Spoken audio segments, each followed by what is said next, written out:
So when we talk about the formation of leaders, we talk about integrating our learning through reflection, relationships, and practices. I've already heard you talk about reflection and relationships. What kind of practices, like if you were to commend spiritual practices, I'm going to talk about practices in a kind of Alistair McIntyre kind of, what kind of practices should we have and be in order to cultivate this kind of larger sociological imagination, this larger sense of the body of Christ? I think reading voices that don't come from your background is huge.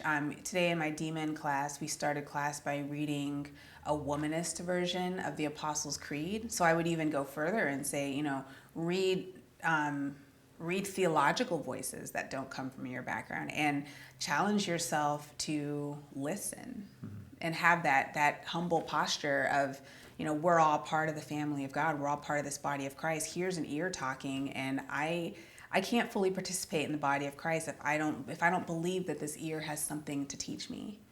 And it's a very difficult practice, particularly around theological issues, because different cultural backgrounds have different takes on theology, and theology is one of the few places where we think we can shoo away the people that we disagree with. Right. And so that's certainly one. I would say get outside of your homogenous group.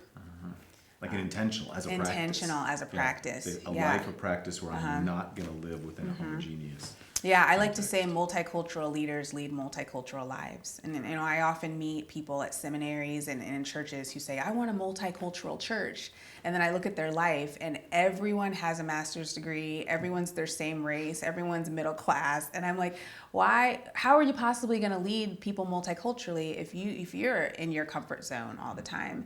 And so I think, it's a spiritual discipline to get out of our cultural comfort zone. And, I look at Acts 10 and 11 and 12, where Peter was just a great leader, but just so stuck in his Jewishness. And it was really this call from God to get up and walk all night and go be in Cornelius's house on his turf and on his terms. And that was a very transformative experience for Peter. And so,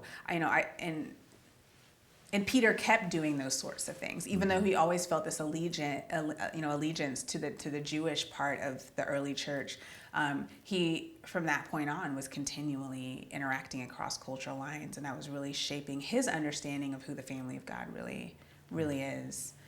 So I'd say that. So I guess listening to other voices, getting outside of our cultural comfort zone, and then I think intentionally evaluating situations with a sociological imagination.